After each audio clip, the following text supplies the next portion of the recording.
ओम नमः शिवाय। प्रिय दर्शकों, अगर आपको मिल रहे हैं ये 10 संकेत तो समझिए हो गया 90% समस्याओं का समाधान। या फिर उसको ऐसे कहिए, 2024 में आपके लिए राहु शुभ है या अशुभ। इस वीडियो में इसी विषय पर चर्चा करने जा रहे हैं। पहले मैं राहु के 10 अशुभ लक्षण के बारे में आपको बताऊंगा। अगर आप ये लक्षण, ये संकेत महसूस कर रहे हैं अपने जीवन में, जब से 2024 लगा है या फिर 2024 से पहले भी, खासकर 2024 लगने के बावजूद अगर ये लक्षण आप महसूस कर रहे हैं तो समझिए गोचर में राहु की स्थिति ठीक नहीं है।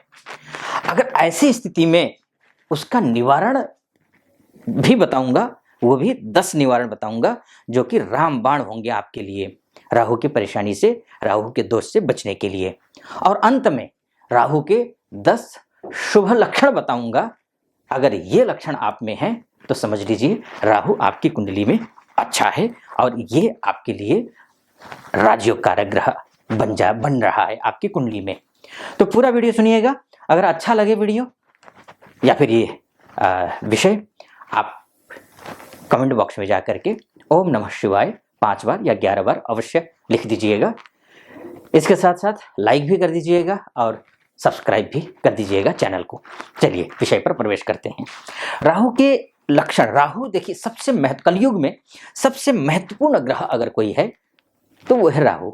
यही राहु है रातों रात आपको करोड़पति भी बनाता है, और यही राहु है, करोड़पति हैं आप, एकदम सड़क पर ला देता है। तो वो लक्षण के, अगर ये लक्षण, सबसे पहले 10 अशुभ लक्षण आप में दिख रहे हैं तो समझ लीजिए कि आपका राहु ठीक नहीं है। पहला, भविष्य को लेकर के उदासीन। अगर पहले से ही आप उदासीन हैं तो समझ लीजिए राहु अच्छा नहीं है। 2024 शुरू होने के बावजूद अभी भी आप उदासीन हैं तो समझ लीजिए राहु 2024 में भी गोचर में शुभ नहीं है। तो आपको ये एक लक्षण है। दूसरा, वॉशरूम टॉयलेट गंदा या टूटा फूटा रहना। अगर पहले से ही रहता हो तो भी ठीक नहीं था, अब भी ऐसा ही रहता है, तब भी राहु आपका ठीक नहीं है। तीसरा, छोटी छोटी बातों को लेकर के चिढ़ जाना, यह भी ठीक नहीं है, यह अशुभ लक्षणों के अंतर्गत आता है।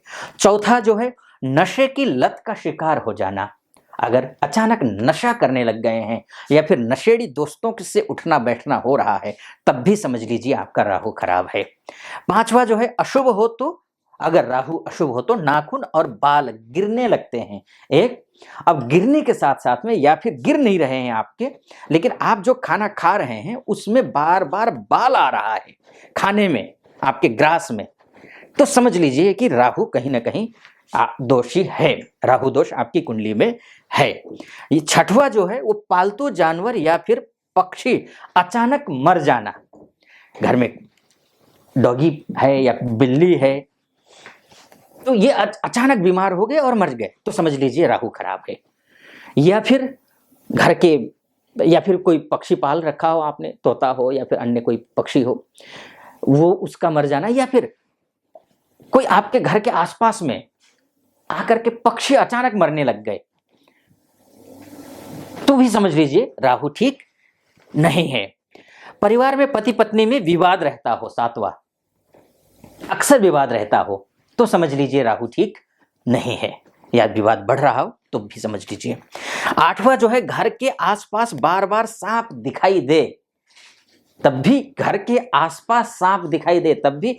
एक और बात, अगर सपने में मरा हुआ जानवर, मरे हुए पक्षी या मरा हुआ सांप अगर दिखाई देता है तब भी समझ लीजिए राहु अच्छा नहीं है।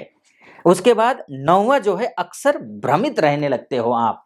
अगर कंफ्यूज रहते हैं, कोई भी काम शुरू करना है, आप सोच रहे हैं कि करें या ना करें, कोई भी बात करनी है, आप सोच रहे हैं करें या ना करें, काम का शुभारंभ करना है, कर नहीं पा रहे हैं, कंफ्यूजन है, तब भी आप समझ लीजिए कि राहु आपकी कुंडली में शुभ नहीं है।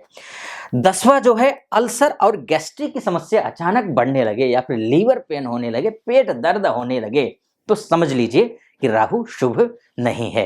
अगर ये लक्षण, ये 10 लक्षण आप में अभी दिख रहे हैं तो समझ लेना कि आपकी कुंडली में राहु की स्थिति, चाहे लग्न कुंडली हो चाहे गोचर हो, दोनों में ही राहु की स्थिति अच्छी नहीं है, बल्कि मैं कहूंगा राहु के अलावा केतु की भी स्थिति अच्छी नहीं है। अब हम आगे बढ़ते हैं। इसका ये लक्षण अगर आप में दिख रहे हैं तो ध्यान से सुनिएगा, और जो मैं उपाय बताऊंगा उन उपायों को जरूर आप फॉलो कीजिएगा, उन उपायों को कीजिएगा। अब यहां आप देख रहे होंगे राहु दोष निवारण के 10 उपाय, 10 संकेत बताया, अशुभ संकेत, और 10 उपाय बता रहा हूं।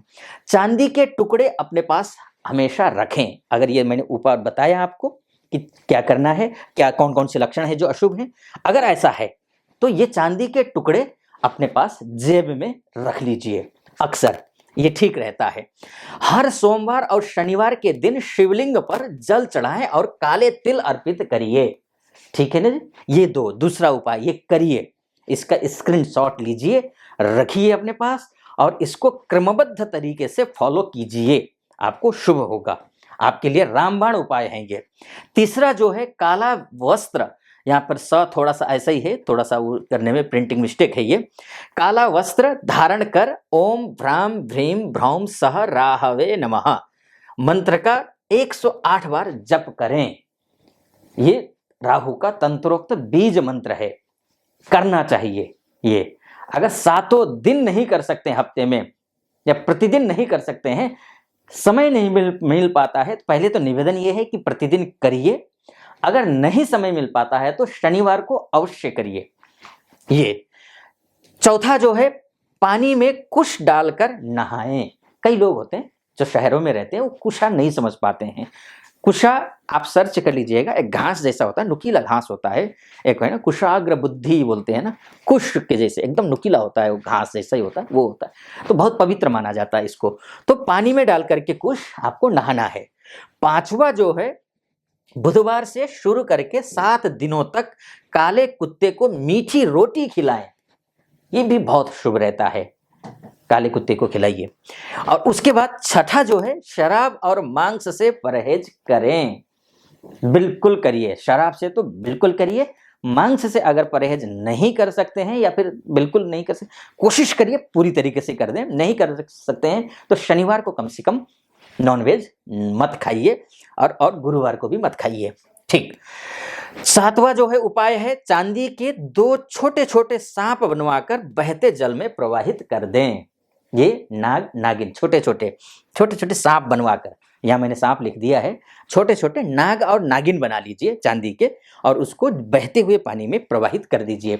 ये भी शनिवार को करना है, इससे भी शुभ होता है।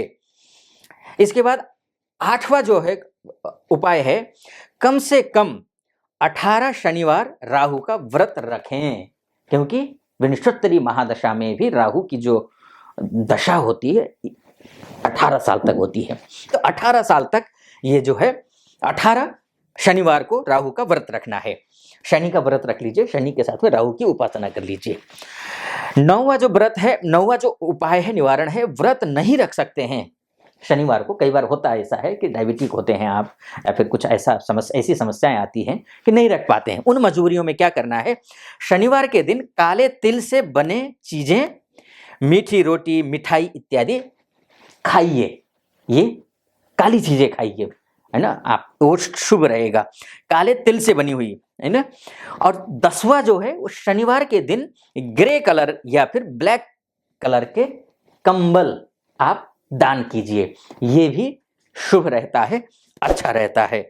इसके बाद जाकर के ये उपाय है, 10 उपाय हैं, इनको जरूर आप फॉलो कीजिएगा अगर आप अशुभ लक्षण आप में दिख रहे हो तो, उनके संकेत मिल रहे हो तो। अब आते हैं शुभ लक्षण, वो कौन से हैं 10 शुभ लक्षण। अगर ये लक्षण दिख रहे हैं तो आप राजा हैं, ये मानकर चलिए। शुभ राहु के 10 शुभ लक्षण। शुभ राहु आपको वाक्पटु बना देगा। अचानक आप बोलचाल में बहुत अच्छे थे नहीं, और अचानक आप में बोलचाल आप बहुत अच्छे से मैनेज करने लग गए हैं अगर लोगों को, तो समझ लीजिए कि राहु शुभ है, अच्छा फल देगा राहु आपको। सामने वाले व्यक्ति के हाव भाव से आप समझ जाएंगे कि वो क्या सुनना चाहता है, इसलिए आप बड़े से बड़े शत्रु को भी मित्र बना लेंगे। समझ लीजिए, आप बहुत आप में वाक्पटुता आएगी, और आप सामने वाले की मेंटेलिटी को आप समझ जाएंगे, हाव भाव को समझ जाएंगे कि वो क्या सुनना चाहता है, उसी अनुरूप आप कार्य करेंगे और उसको अपना बना लेंगे। तीसरा जो है, विकट परिस्थितियों में फंसे होने के बावजूद आसानी से बाहर निकलने की कला आप में आ जाएगी। समझिए? ठीक। अब विदेशों में नौकरी की आसानी से लग जाएगी। कई लोग होते हैं विदेश जाकर के नौकरी करना चाहते हैं, सफलता नहीं मिल रही होती है क्योंकि राहु खराब होता है। अगर राहु अच्छा है तो आपको आसानी से जो है विदेश जाने के मौके मिलेंगे, नौकरी के अवसर मिलेंगे। राहु के शुभ प्रभाव से परिश्रम की पराकाष्ठा करेंगे। अगर आप लेजी हैं और अचानक से समझ लीजिए कि आप बहुत मेहनती हो गए हैं, तो समझ लीजिए राहु आपकी कुंडली में शुभ स्थिति में आ गया है और विदेश जाने के भी अचानक मौके मिलने लग गए, तो समझ लीजिए कि राहु अच्छा हुआ है। छठवां बात कर लेते हैं, राजनीति में आ सकते हैं। अचानक आप पॉलिटिकल नहीं थे, अचानक पॉलिटिक्स में आने लगे। पॉलिटिक्स मतलब ये नहीं कि आप जो है ना बिल्कुल कोई पॉलिटिकल पार्टी ज्वाइन करें, नहीं, घर में भी पॉलिटिक्स होता है, सोसाइटी में पॉलिटिक्स होता है और अन्य क्षेत्र, कार्य क्षेत्र में पॉलिटिक्स होता है। आप बचते थे लेकिन अब शामिल होने लग गए हो, तो समझ लीजिए कहीं ना कहीं राहु आप पर हावी हो रहा है। राहु अच्छा है और सफल भी करवाएगा ये, और चुनाव भी लड़ सकते हैं। अगर पॉलिटिकल पार्टी में शामिल हो गए तो चुनाव भी लड़ाने का योग बनाता है राहु। अच्छा, सातवां जो है शुभ लक्षण, घंटों काम करने के बावजूद भी थकान महसूस नहीं करेंगे। ये एक शुभ संकेत है। आप बहुत जल्दी थकते थे, अचानक थकान खत्म हो गई, तो समझ लीजिए राहु अच्छा हो गया है। आपकी बुद्धि तीक्ष्ण हो जाएगी, यानी कि अचानक से आपको लगेगी अच्छा मैं बौद्धिक काम करने लगा हूं, तो समझ जाइए राहु शुभ है, हो गया है। नौवां, आध्यात्मिक हो जाएंगे। नास्तिक थे, आस्तिक हो जाएंगे, या फिर पूजा पाठ में मन नहीं लगता था, अचानक लगने लग गया, तो समझ लीजिए राहु शुभ हो गया है। और 10वां जो है, मान सम्मान, पद प्रतिष्ठा और लक्ष्मी जी की वृद्धि होगी। अचानक वो लोग जो अभी तक मान सम्मान नहीं दे रहे थे, वो अचानक मान सम्मान देने लग गए, या फिर अचानक पैसे, रुके हुए पैसे आने लग गए, तो समझ लीजिए राहु शुभ है आपके लिए। तो ऐसी स्थिति में आपको शुभ राहु होने के बावजूद राहु का मंत्र का जप जरूर करना चाहिए। ओम भ्राम भ्रीम भ्रौम सह राहवे नमः, इस मंत्र का जप जरूर करना चाहिए। ऐसा करने पर निश्चित रूप से शुभ होगा, अच्छा होगा। कैसा लगा आपको वीडियो? अगर ज्ञानवर्धनात्मक लगा हो, अच्छा लगा हो, तो चैनल को सब्सक्राइब करना मत भूलिएगा और लाइक कर दीजिएगा वीडियो को, और कमेंट बॉक्स में जाकर के महादेव का भक्त हूँ, आप पर भी महादेव की कृपा बनी रहे, ऐसी मेरी कामना कमेंट बॉक्स में ओम नमः शिवाय 5 बार या 11 बार अवश्य लिख दीजिएगा। फिलहाल अनुमति दीजिए। ओम नमः शिवाय।